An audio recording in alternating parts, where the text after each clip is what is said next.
Assalamualaikum ya Rasulullah. Assalamualaikum wa ala ibadillahi salihin. Assalamualaikum warahmatullahi wabarakatuh. Alhamdulillahi rabbil alamin. Allahumma sholli ala sayyidina Muhammad wa ala ali sayyidina Muhammad. Ini ada pertanyaan satu, dua, tiga, ada empat ya. Yang pertama dari Aili. Eh, ini kayaknya nyambung dengan yang kedua. Untuk apa, Ustadz, apakah ajaran sifat 20 meliputi sifat wajib dan mustahil yang diajarkan ulama masih relevan untuk sekarang ini? Ini mungkin yang wujud ki dan bako yang itu ya Ustadz ya, yang biasanya. Alamatul Hawadis dan Itu. itu Apakah kan masih satu relevan sekarang? gagasan. Pertama bahwa itu gagasan sifat yang kemudian diperkenalkan oleh Abul Hasan Al-Asy'ari ya. Oh. Sifat dua. Sebenarnya pertama bahwa kesadaran tentang hakikat apa, sifat ini eh, Ibnu Arabi menggambarkan begini bahwa sifat itu apakah sifat itu tauqifi ya, sifat itu suatu yang memang hanya karena Allah memperkenalkan begitu gitu kan, atau Hmm. segala hal yang sebenarnya menggambarkan hakikat kesempurnaan itu pada hakikatnya adalah sifat dirinya. Nah, Narwi menggambarkan bahwa apa? Bahwa sifat Allah itu sebenarnya tidak terbatas ya. Segala hal yang menggambarkan kesempurnaan itu pada hakikatnya merupakan gambaran dari sifat. Jadi Hmm. tidak terbatas hanya kurus mata. Yang kedua bahwa apakah itu masih relevan ya, pada konteks kehidupan sekarang misalnya. Kesadaran tentang hakikat tauhid ini sebenarnya merupakan cara pandang kita ya, yang membedakan kemudian ini ru'yatul kauniyah, world view kita yang membedakan dari pandangan materialistik. Di dunia ini hanya bisa kita bagi pada dua pola itu. Ada pola pemandangan yang sifatnya ketuhanan, Hmm. ilahiyah. Ada pola pandangan yang sifatnya apa? Materialistik, al-madiyah dialektikiyah. Gitu. Nah, apakah ini masih relevan pandangan ini? Ya jelas dong. Itu menjadi cara pandang kita. Hmm. Dan hakikat tauhid itu membentuk cara pandang kita pada hakikatnya bahwa ketunggalan alam semesta ini, kesempurnaan alam semesta ini adalah gambaran tentang hakikat diri. Dan dirinya harus menjadi center dari segala sesuatu. Problem yang terjadi, manusia dengan pola pandang yang sifatnya materialistik itu memandang bahwa dirinya sebagai hakikat keberadaan itu dan seluruh yang ada ini merupakan objek-objek yang mengabdi kepada dirinya. Artinya bahwa manusia ini ketika dia tidak berpandangan uluhiyah itu atau tidak berpandangan dengan pandangan ilahiyah itu, mereka pada saat yang sama menjadikan diri mereka sebagai apa? Sebagai Tuhan. Hmm. Karena segala sesuatu harus tunduk kepada dirinya. Jadi pandangan demikian adalah pandangan yang sifatnya masyaitoniyah. Hmm. Jadi segala sesuatu harus tunduk dan berusaha, mereka berusaha dengan segala cara untuk menundukkan semua yang ada di alam ini, termasuk manusia yang lain kepada diri mereka. Hmm. Jadi mereka meletakkan diri mereka itu pada kedudukan sebagai apa? Sebagai ilah. Hmm. Berbeda dengan orang yang berpandangan tauhid, Hmm. pandangan ilahiyah ya, bahwa senter segala sesuatu ini merujuk pada satu ketunggalan, pada hakim yang mutlak. Ya. Dirinya bukanlah center, dirinya adalah hamba sebagaimana makhluk yang lain hamba yang sama dengan dirinya. Ya. Dirinya itu tidak lain adalah wujudul fakir, wujud yang fakir, yang seluruhnya dengan kemutlakan bergantung kepada hakikat dirinya. Bahkan dalam konteks seperti kesadaran para urafa seperti Ibn Arabi dan sebagainya, sebenarnya wujud kita bukanlah wujud sebenarnya ya. Kita hanyalah gambaran dari keberadaan dari wujud itu sendiri yang tidak betul-betul real sebenarnya. Kenapa? Karena real yang sesungguhnya, keberadaan sesungguhnya tidak lain hanya dirinya. Jadi penggambaran-penggambaran sifat dan sebagainya, sifat maupun af'al, pada hakikatnya adalah penggambaran tentang bahwa dirinya itu muncul ya pada segala sesuatu ini. Bahwa segala sesuatu ini tidak lepas dari apa? Dari tindakan diri, dari penggambaran manifestasi dari sifat-sifatnya. Bahwa seluruh ini yang ada ini yang kita saksikan adalah manifestasi dari hakikat diri. Jadi kalau di situ kita muncul melihat apa gempa bumi misalnya, goncangan pada alam, itu tidak lain adalah penggambaran manifestasi di sifat apa? Ghadabiyah. Dan sifat 20 itu adalah sifat konsepsional yang digambarkan oleh Abu Hasan Asy'ari, yang menurut saya bahwa kita tidak boleh membatasi atau kita tidak bisa membatasi pada hakikat dirinya hanya pada 20 sifat itu. Bahwa dirinya adalah zat yang mutlak, segala kesempurnaan itu semua mengacu kepada dirinya. Bahkan mungkin tiap ulama punya konsep-konsep tersendiri tentang konsep tauhid itu ya saja, yang tentang sifat-sifat itu ya. Ya, Betul. Iya. Baik. Kita masuk ke pertanyaan kedua yang masih dari Aili. Penerapan tauhid dalam kehidupan sehari-hari untuk membentuk karakter dan akhlak seorang muslim itu bagaimana katanya? ya. Di antara hal yang paling mendasar adalah bahwa apa? Ketika kesadaran tauhid itu muncul pada diri kita, maka ego kita, kesombongan kita, merasa memiliki kita, itu menjadi kemudian hilang. Kita sadar bahwa kita bukan pemilik ya. Sangat relatif sekali pada kehidupan kita ini. Menunjukkan kita betul-betul bukan pemilik apapun. Apa yang kita sebut dengan milik sebenarnya bukan sesuatu yang real adanya ya. Itu hanya hasil konsepsional semata. Bahwa di situ ada objek yang lain atau subjek yang lain selain dari diri kita, dan kita hubungkan antara objek atau subjek itu dengan diri kita. Kita konsepsikan bahwa dia menjadi milik kita. Padahal konsepsi itu sebenarnya bukan sesuatu yang real adanya. Walaupun dia ditulis misalnya ya, itu kan hanya kesepakatan aja penulisan itu. Suatu saat dia menjadi milik orang lain, berpindah. Benda yang kita miliki, ya kita berubah menjadi milik orang lain. Itu menunjukkan bahwa betapa milik itu sebenarnya sesuatu yang sangat relatif. Sehingga ketika kita merasa memiliki, ya pada hakikatnya bahwa kesadaran kita belum sampai pada kesadaran tauhid. Bahwa pemilik sejati itu segala sesuatu hanya dirinya. Wong dia yang punya keberadaan kok, gitu kan. Uh, jadi karena itu bahwa kesadaran tauhid ini akan membentuk kemudian sikap kita bahwa kita tidak merasa memiliki apapun, kemudian juga bahwa kita sadar keterbatasan kita yang bukan apa-apa kecuali dirinya ya. Kita sadar kemudian juga bahwa yang punya kuasa, yang punya bahkan punya diri kita pun bukanlah diri kita. Ya.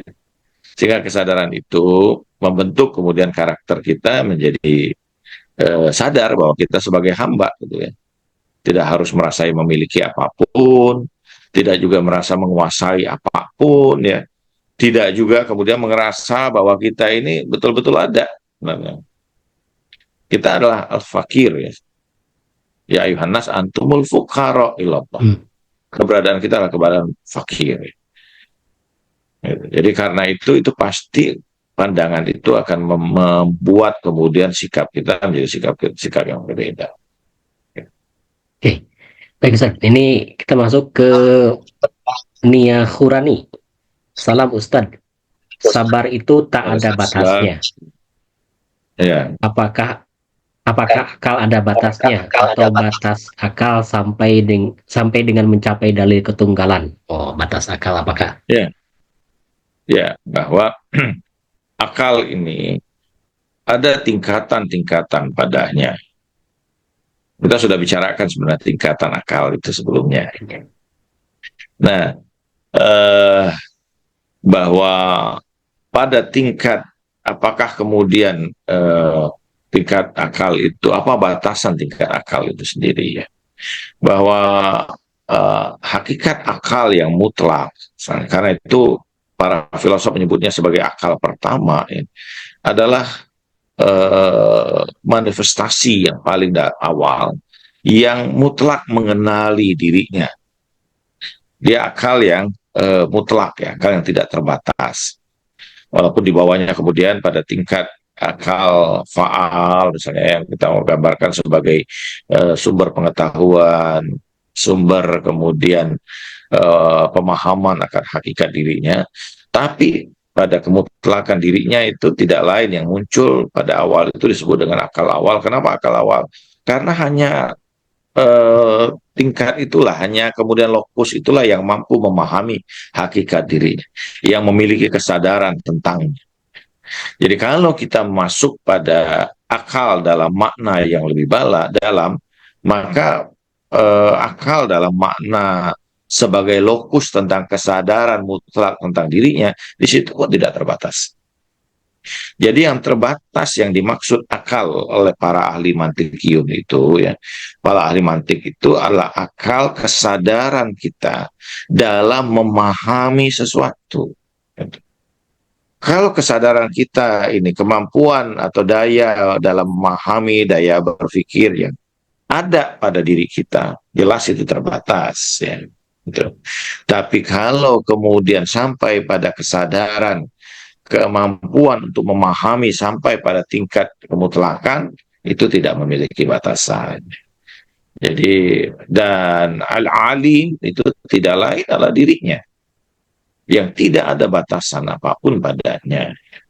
Gitu.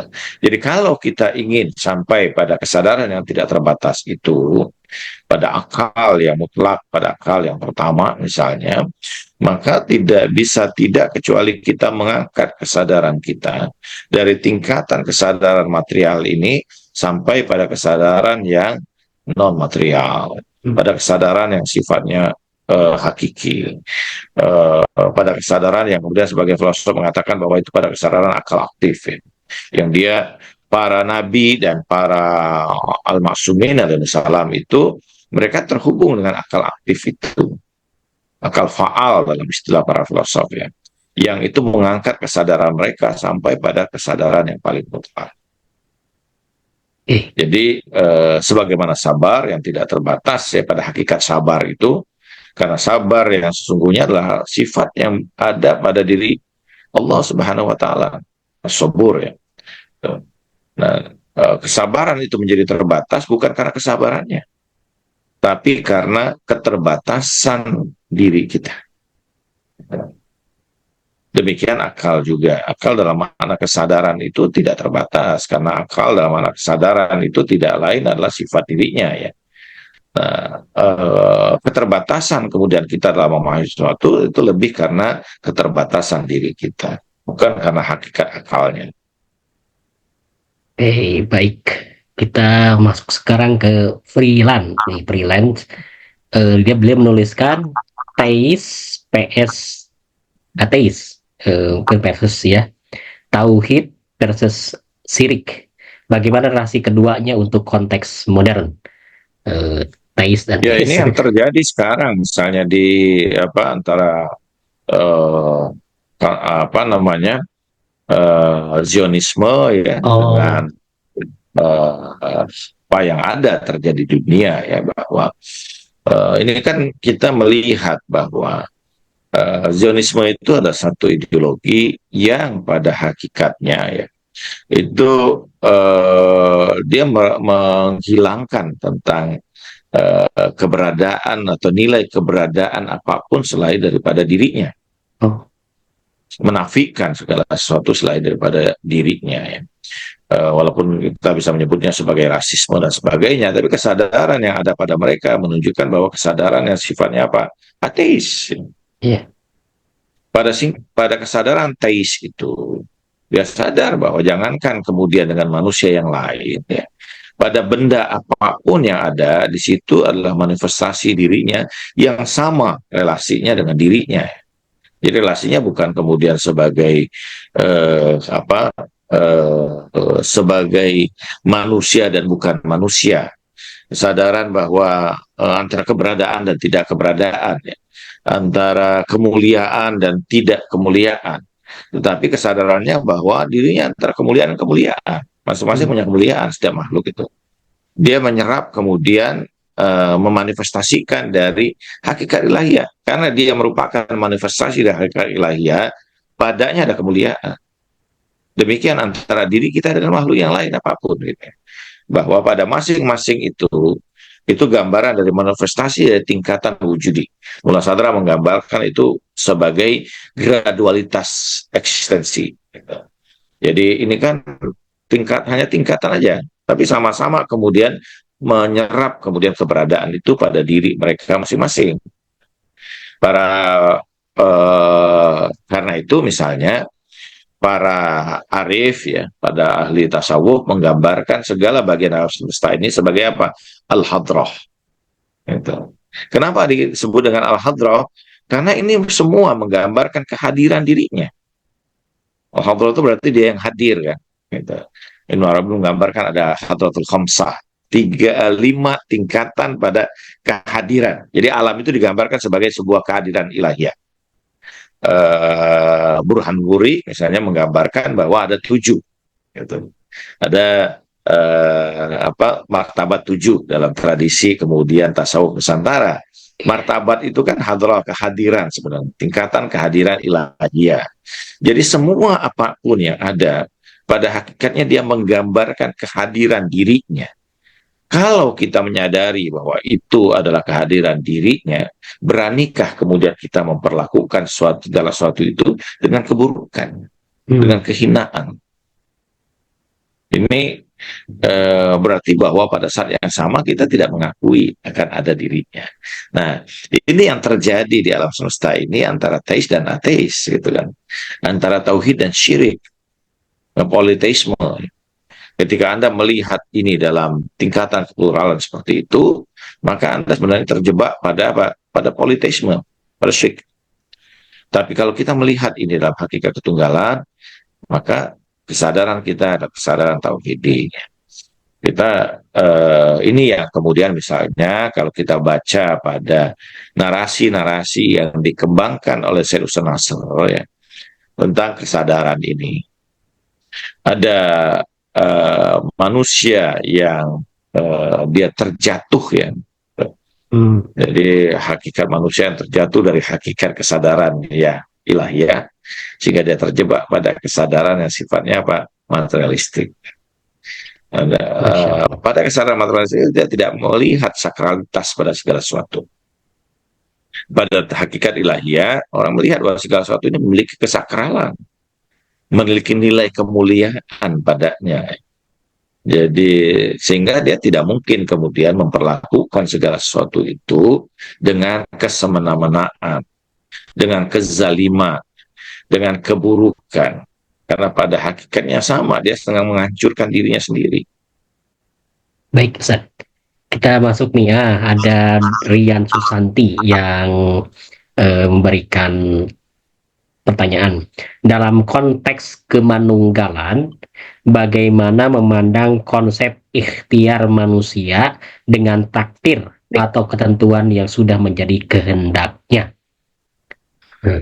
Ya, memang ini perdebatan yang sering terjadi, ya, bahwa kalau kita memandang dengan hakikat ketunggalan, maka pada saat yang sama Allah Subhanahu wa Ta'ala memberikan seluruh bagian dari sifat-sifat itu kepada manifestasinya. Dan manusia merupakan manifestasi yang paling kompleks, ya. Karena itu pada diri manusia seluruh sifat-sifat ilahiyah itu dihadirkan. Termasuk padanya adalah ikhtiar, ya. Ada iradah, ya. Ada qudrah, ada iradah pada diri manusia ini. Sehingga dia akan berlaku sebagaimana kemudian sumbernya, sebagai hakikat yang hakikat dirinya, ya. Dia akan berlaku sebagaimana hakikat dirinya. Sehingga kalau kemudian dirinya itu punya ikhtiar, maka pada diri manifestasinya punya ikhtiar. Kalau pada dirinya itu punya kehendak, maka pada manifestasinya pun punya kehendak. Gitu. Nah, apakah kehendak ini? Ya, ini yang kemudian perdebatan kedua. Gitu.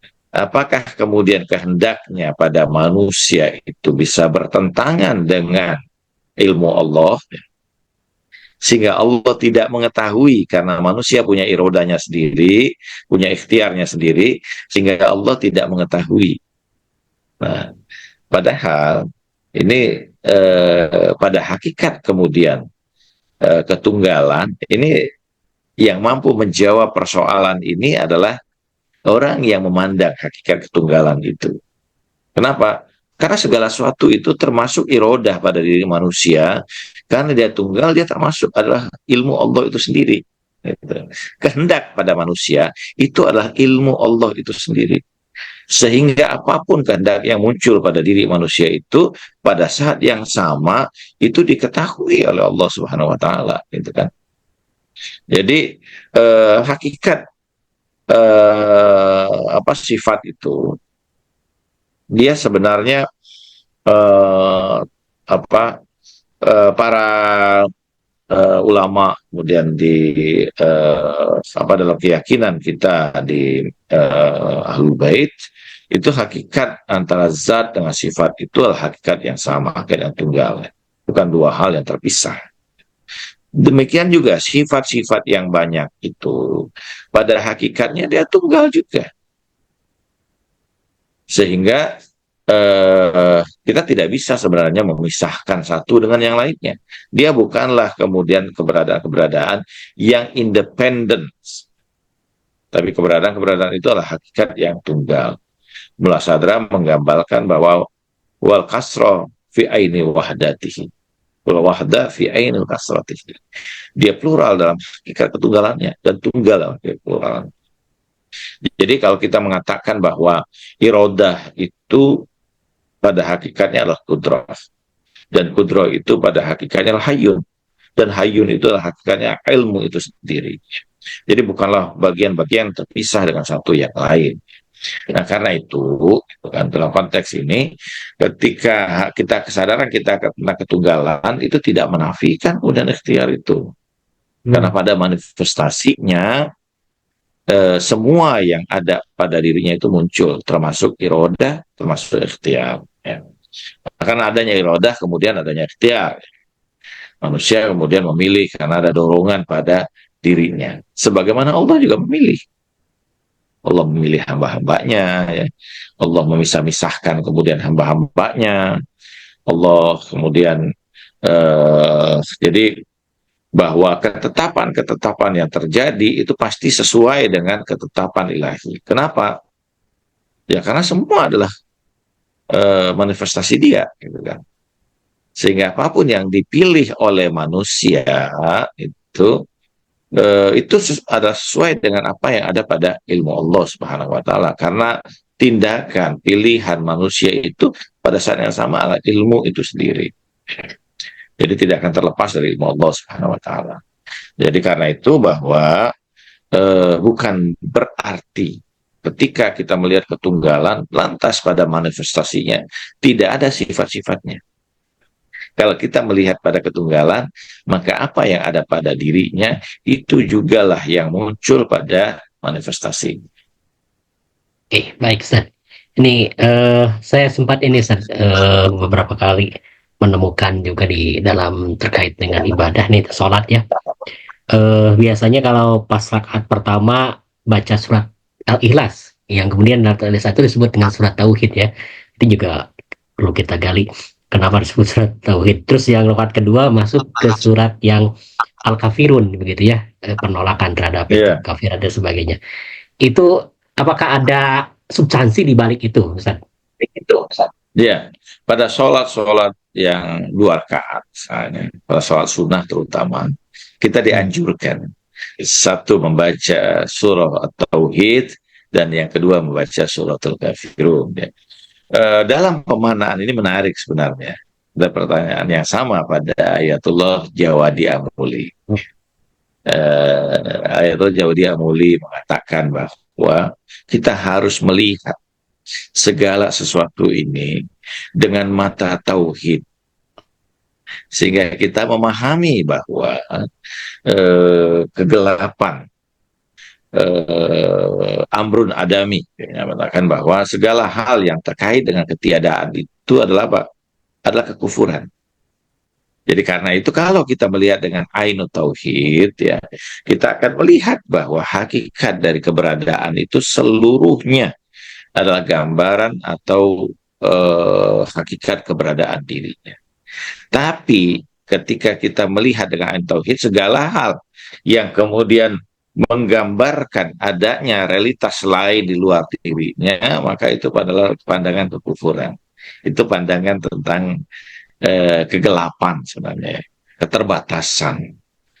Jadi kalau kita melihat dengan ainut tauhid, kita akan melihat dengan kemutlakan, dan kita akan menyaksikan bahwa apa, kekufuran itu adalah sesuatu yang tidak betul-betul real adanya. Itu berangkat dari apa? Dari dari penolakan akan hakikat kemudian kemutlakan itu. Gitu.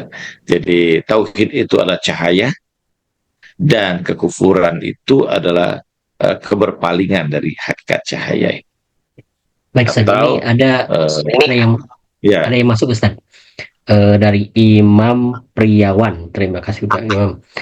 Apakah semua cobaan yang menimpa kepada kita, apakah mutlak karena akibat dari dosa atau kesalahan kita?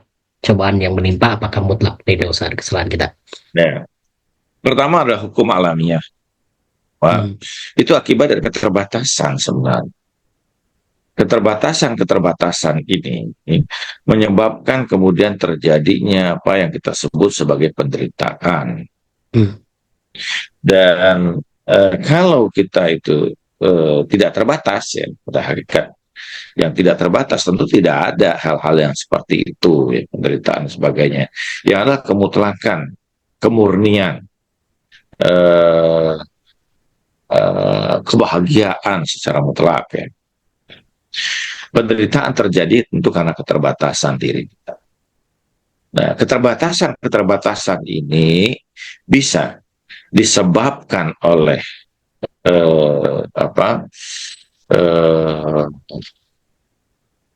karena memang bisa disebabkan oleh karena memang kelemahan kita sendiri, ya, pribadi, ya.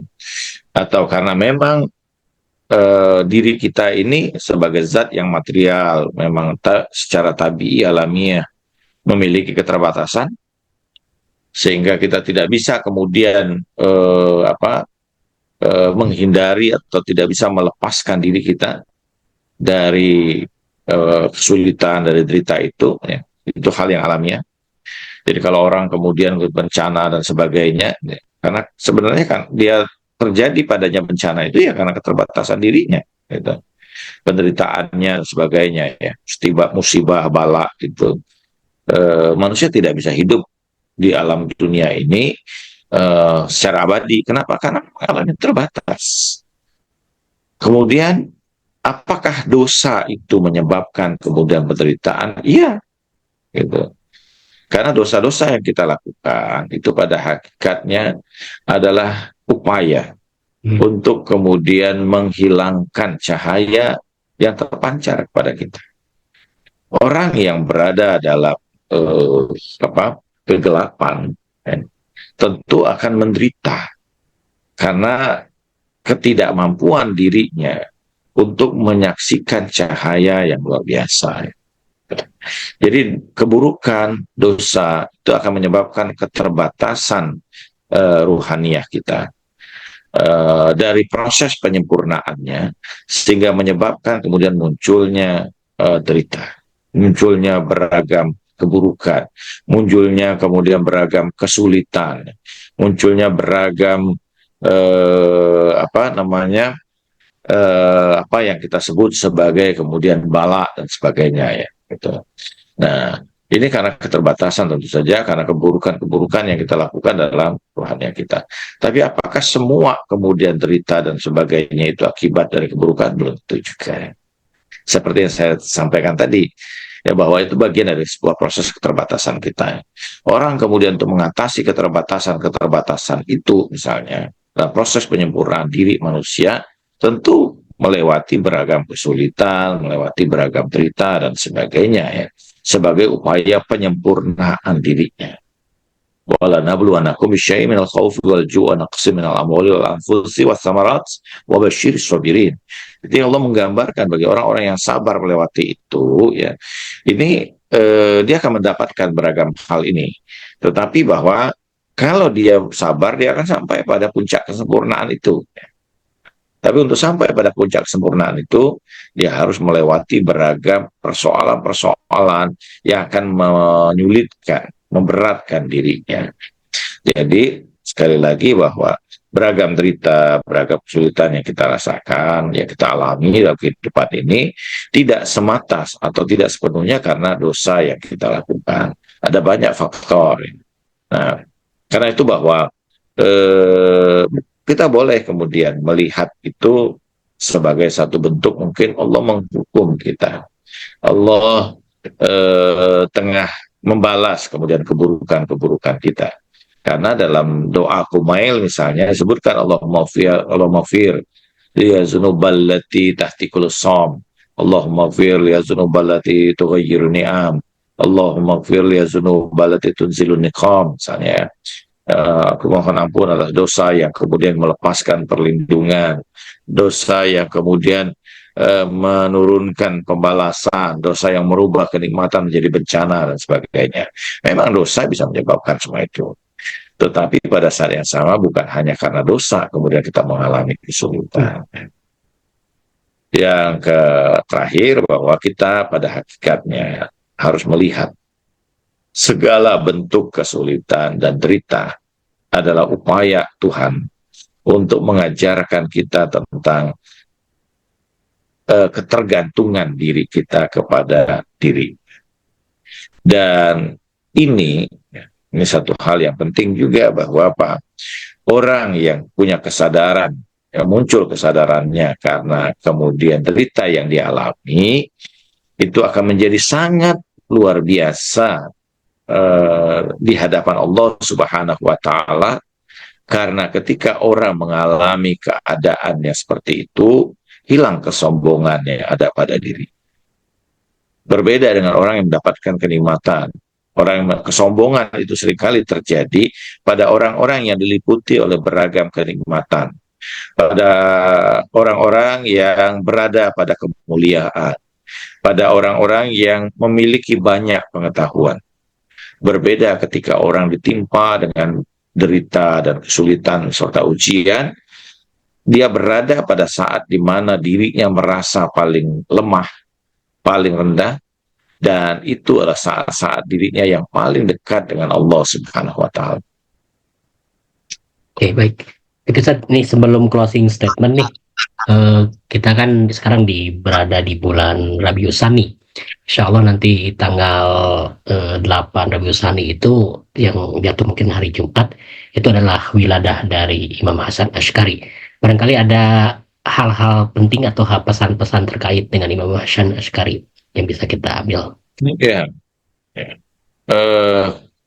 Apa yang terjadi pada Imam Hasan Asy'ari ini sebenarnya mirip dengan kisah Nabi Yusuf alaihissalam, bahwa dia dalam kesulitan, dalam derita, tetapi pada saat yang sama dia dapat terus meneruskan kemudian wilayah untuk hadir dalam kehidupan ini. Artinya bahwa sebenarnya kehidupan, atau kalau kita membaca peri kehidupan dari Imam Hasan Asy'ari, kita akan melihat bahwa dalam kesulitan dan derita yang paling sulit sekalipun, justru itu merupakan sebuah kesempatan yang dapat digunakan untuk memberikan kemudian banyak kebaikan. Jadi bagaimana kemudian derita dan kesulitan yang dihadapi Yusuf justru kemudian menjadikan dia sebagai wazir, sebagai orang yang mulia, sebagai orang yang tinggi derajat. Hasan Asy'ari pun demikian. Sekalipun kemudian dia selalu berada dalam pengawasan, dan hanya beberapa tahun bisa menghirup udara bebas, sebagian besar di penjara pada saat itu ya oleh Khalifah Abbasiyah. Dan ketika meninggal dunia pun ya dalam keadaan tubuh yang kemudian sudah kurus kering, tapi pada saat yang sama terasa berat, kemudian kerandanya karena di kakinya masih digantungi dengan bola besi ya. Tetapi pada saat yang sama Imam Hasan Askari justru kemudian menghadirkan dari sulbinya itu manusia yang mulia yang menjaga agama ini hingga akhir zaman. Ini sebenarnya sebuah pelajaran bagi kita bahwa dalam kesulitan apapun dalam kehidupan yang melingkupi kita, tidak berarti bahwa kemudian kebaikan itu sirna dari diri kita ya. Dan tidak berarti bahwa Allah meninggalkan kita. Tapi justru dengan itu Allah Subhanahu wa taala memberikan keagungan dan kemuliaan yang luar biasa. Ini kita kalau membaca peri kehidupan Muhammad Hasan Askari, kita akan mendapatkan hal yang seperti itu ya. Closing statement sekaligus doa. Ya, bahwa hakikat tauhid bukan hanya sekedar sebuah pandangan yang menafikan Tuhan selain daripada Allah, tapi hakikat tauhid adalah sebuah kesadaran bahwa seluruh hakikat ini pada hakikatnya adalah ketunggalan. Pluralitas yang kita saksikan itu hanya karena keterbatasan kita. Ketika kita mengangkat keterbatasan itu, kita akan menyaksikan hakikat ketunggalan. Dan orang yang memiliki pandangan dan kesadaran pada hakikat tauhidiyah ini, dia akan menyadari bahwa segala hal ini sebenarnya merupakan manifestasi dari dirinya dan pancaran dari eksistensinya. Sehingga apapun yang dihadirkan, apapun yang ada di hadapannya, sebenarnya semua memiliki kemuliaan dirinya. Sehingga tidak bisa kemudian kita memperlakukan apapun sebagai tuan di hadapan budaknya. Karena kita sama-sama hamba, sama-sama budak di hadapan Allah Subhanahu wa ta'ala. A'udzubillahi minasyaitonirrajim. Bismillahirrahmanirrahim. Allahumma inna nas'aluka al-afwa wal afiyah wal mu'afata daima fid din wa dunya wal akhirah. Ya Allah, anugerahkan padaku kebaikan dalam urusan agamaku, dalam urusan duniaku, dalam urusan akhiratku. Ya Allah, kami mengadu kepadamu atas ketiadaan Nabi kami, atas gaibnya imam kami, dan atas banyaknya musuh-musuh kami, dan menebarnya fitnah-fitnah atas kami.